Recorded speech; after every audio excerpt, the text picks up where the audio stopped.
sa ating room 3. Ang aming paupahan, ayan, ito yung room 3 dito na pinagawaan natin ng loft bed. Tara, silipin natin.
Okay, ayan. Ito yung pintura natin sa ating tubular.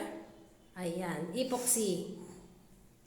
Yan, tapos na magpintura dito sa may hagdanan. Ayan, ganda ng hagdanan natin, no? Tibay yan. Ayan. So dito pala banda, hindi pa tapos magpintura dito, oh. Ayan, pipinturahan pa yan dyan. Kasya dyan, 2 tao. Yan. Tatakpan pa natin yan dyan ng makapal na plywood. Tsaka pipinturahan din. Ayan, ganyan, oh. Maganda yan kasi matibay kasi tubular yung gamit natin. Tara, tapusin muna natin yung pagpintura.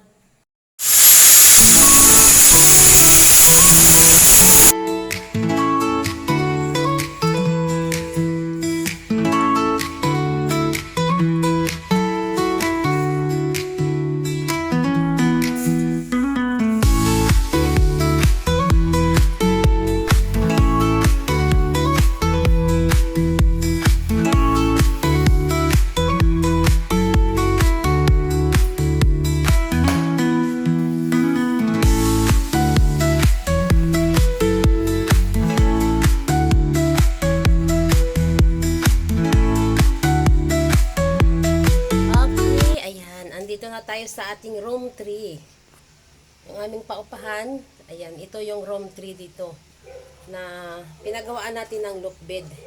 Tara, silipin natin. Ayan, okay na yung ating loft bed. Ayan, napinturahan na rin siya. Ayan, oh, medyo hindi pa gaanong tuyo yung pintura, pero mabilis lang yan matuyo.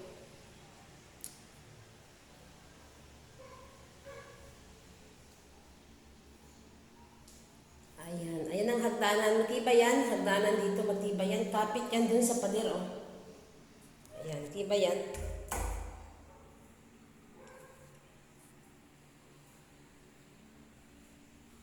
Ayan, ganyan ang ating loft bed na pinagawa. Ayan, maganda kasi merong loft bed sila kasi para medyo maluwag yung kanilang area sa baba. Tsaka hindi disturbo pag halimbawa may natutulog. Ayan, mas maganda yung may loop bed sila sa taas. Kasya dyan, 2 tao. Ayan, ganyan. Kasya, 2 tao dyan. Ayan. Tsaka yung ating pinagawang tiles dito sa ilalim ng lababo. Hindi ako naglalagay talaga ng cabinet sa ilalim ng lababo dahil delikado po yun sa tangke. Ayaw ko nang, kailangan open lang. Sila na lang bahala kung anong gusto nilang ilagay dyan. Kasi delikado, ayaw ko nang nakaklose yung ilalim ng lababo. Ayan ang ating lababo. Ayan, pinatiles natin. Tsaka yung ating CR. Ayan ang ating CR. Ayan ang CR. Okay. At saka syempre, may kumuha na agad. Kakapos ko lang, ayan, nag-uunahan na agad sila. 6,000 po ang kwarto na ito. Ayan po, nag-down na po siya ng 12K. Nag-iisa lang po siya.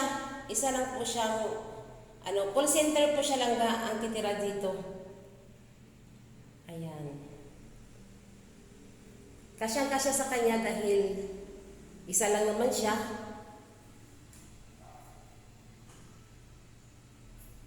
Ayan. Maluwag naman po ito. At saka, ayan, maluwag yan, maluwag. Oh, lumabo yung ating camera. Ayan, medyo maluwag naman talaga dito. Pero kasya lang, 2 tao, ganyan. Hindi ako kumukuha ng madamihan. Kasi yung kwarto na ito ay tama lang sa 2 or 1, 3, ganyan. Okay, ayan. Tapos na tayo sa ating pagbablog. Ayan na yung ating loop bed na pinagawa. Ayan, sa may mga paupahan dyan, paggawaan niyo po ng loop bed ang inyong borders para mabilis po makuha talaga pag mayroong higaan, mayroong loop bed sa taas. Ayan. Okay.